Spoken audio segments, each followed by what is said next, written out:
Samsung Galaxy A7 2017 and Galaxy A5 2017 review premium smartphones at affordable prices.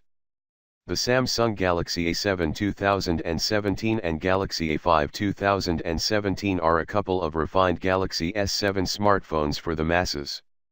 While the entire world is drooling over the recently launched Samsung Galaxy S8 and the Galaxy S8 Plus flagship smartphones, let me remind you that the Chaebol had also introduced upgrades to its Galaxy A series earlier this year, the Galaxy A5 2017 and Galaxy A7 2017 being two of them. Both these smartphones come in a new refined design and rock some powerful internal specifications as well. There are two key differences between the Galaxy A5 2017 and the Galaxy A7 2017. Firstly, the Galaxy A5 2017 has a 5.2-inch display compared to the larger 5.7-inch one on the Galaxy A7 2017, and therefore by virtue of its screen size the Galaxy A5 2017 is the smaller, more compact smartphone of the two. Secondly, the battery on smaller phone is a smaller 3000 mAh unit, whereas the A7 2017 has a larger 3600 mAh one. The rest of the specifications are the same for both the smartphones. For most part of this review I will use the Galaxy A7 2017 as the main device and talk about the A5 2017 in context, considering almost everything is the same including the design. In fact, the Galaxy A5 2017 could have very well be called the Galaxy A7 Compact 2017. Obviously I shall highlight the differences where necessary, like the size, the display and the battery life. Let's get down to the review. Design and display.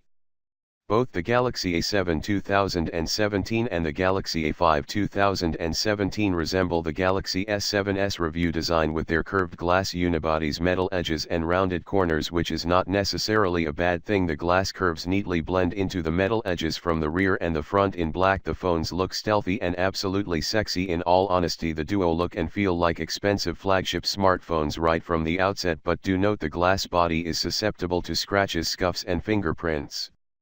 Moreover, it slips out of the hands very easily. That said, the metal railing does add some rigidity to the device and should break the fall. In any case, I think you should put the phone in a case.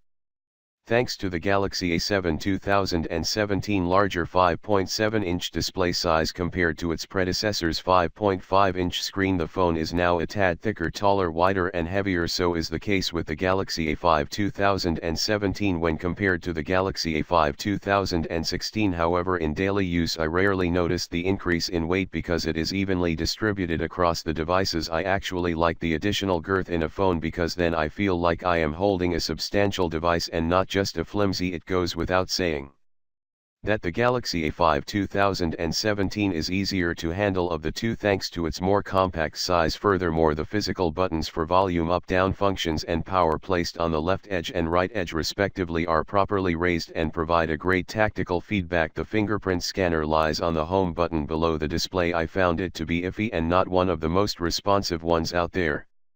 I have two minor issues with the design of both the phones though. Firstly, the loudspeaker is placed on the right edge above the power button. Yup, you are bound to block it inadvertently each time you hold the phone in landscape position to view videos. Moreover, the speaker's sound quality itself is not too great. Secondly, the USB Type-C port at the bottom is not aligned in the center and is offset slightly. I know it is a very minor thing, but when you are paying so much for a phone you expect perfection, at least I do.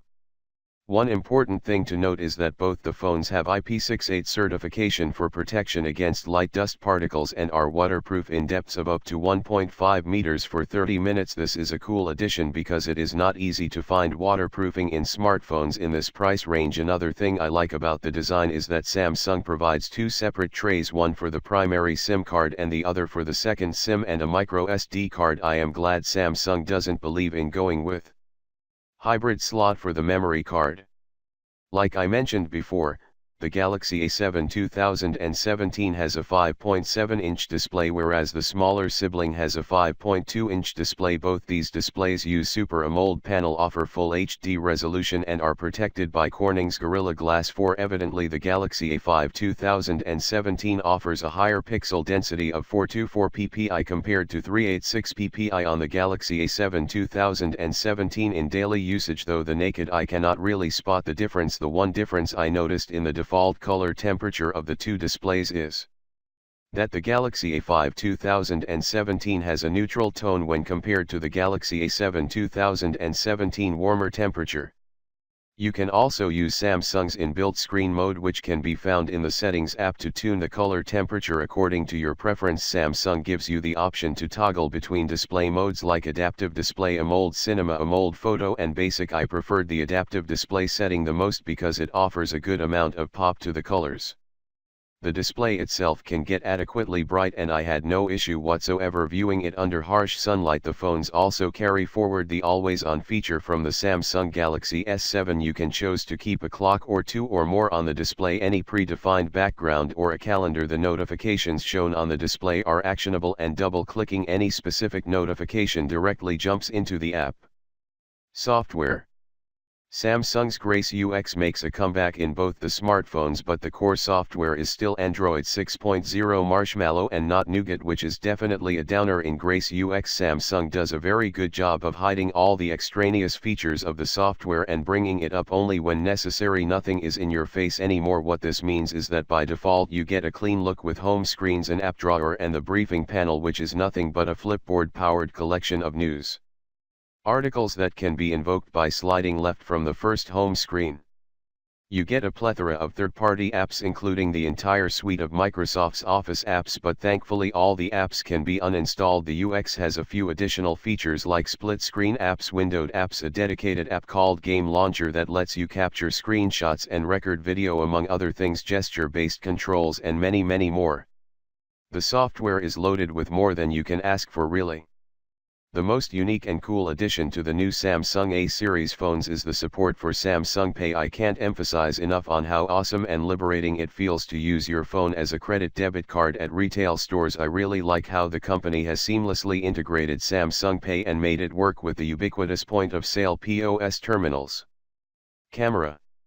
Even the cameras inside the Galaxy A5 2017 and the Galaxy A7 2017 are the same. You get a pair of 1.6MP shooters on the front and the rear, both attached to 1.9 aperture lenses. In my testing, I noticed that the performance of both the cameras are identical on the Galaxy A5 2017 and the Galaxy A7 2017. For the sake of this review, I will use the Galaxy A7 2017 as the reference. The 1.6MP camera captures really good images in daylight. All my samples had a great amount of details in each pixel with little to no softness around the corners of the image. The colors were vibrant, a little extra saturated for my taste, and even the barrel distortion was kept to a minimum. The dynamic range by default is pretty good, and the HDR mode doesn't really do much to improve the range, which is actually a good thing.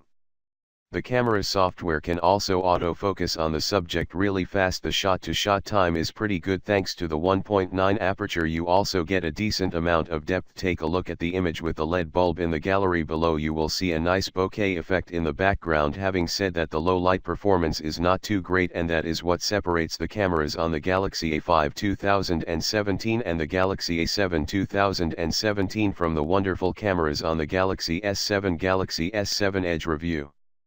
The camera app offers you a Pro mode as well, which lets you adjust the white balance, ISO, and the exposure, which is the bare minimum. Actually, a special night mode manages to introduce more light to the image in lieu of the details. I am not a fan of that implementation. Actually, you can also record full HD 1080p videos that look good, but the lack of OIS is a downer, especially considering the previous generation Galaxy A7 had it. Moving on, the 1.6MP front camera captures some incredibly detailed selfies. How good is it? Well, it is almost as good as any image captured by the rear camera, and that's saying a lot, but don't expect it to blow your socks away in low light. Thankfully, you get a screen flash to illuminate the entire scene.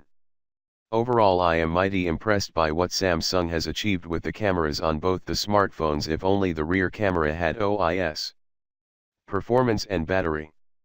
Samsung has fitted the phones with its homegrown Exynos 7880 octa-core chips and 3GB of RAM. As for storage, you get 32GB with the option to expand it to 256GB using a micro SD card. The Qualcomm chipset equivalent of the Exynos 7880 is the Snapdragon 625 SoC, because both use 8 Cortex-A5 3 cores and are built on the 14nm fabrication process. The major advantage of using a 14nm process is that you get good battery life, and it actually shows in our battery test. The Galaxy A7 2017 lasted 18 hours and 47 minutes, whereas the A5 2017 lasted 17 hours and 31 minutes. These numbers are exceptionally good, and you can easily derive a day and a half worth of usage from your phone. On moderate usage, I regularly got a screen on time of 4 to 5 hours on both the phones.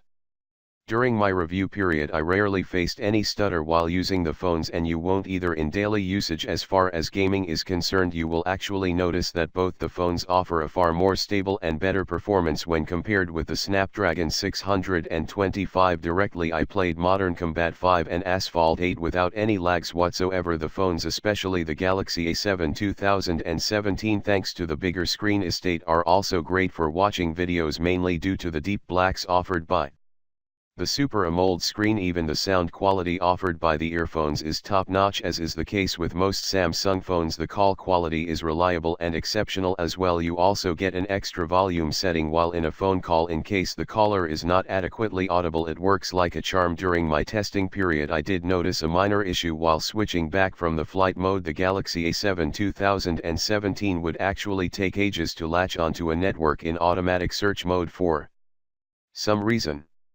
Should you buy it? After spending time with the Samsung Galaxy A5 2017 and Galaxy A7 2017, I can confidently say that these are premium-looking smartphones that pack in a lot of punch. I like the design, the display, the gaming performance, superior battery life, and the great cameras on the rear and the front. Apart from some minor issues, it is really hard to find any faults in the phones. Obviously, you won't get the grunt of the OnePlus 3T's review Snapdragon 821 SoC, but there's enough power to satisfy users who aren't too demanding. Furthermore, the phones will be available for easy purchase in retail stores across the country. I consider this an added advantage for Samsung because offline presence is vital in a country like India, where a lot of people still like to buy their phones from brick and mortar stores. Let's not forget the Samsung Pay support on both these devices. It could actually go on to become quite a coveted feature in the future as far as payments are concerned. To sum it all up, the Samsung Galaxy A5 2017 and the Samsung Galaxy A7 2017 are essentially a bunch of affordable yet refined Samsung Galaxy S7 smartphones for the masses.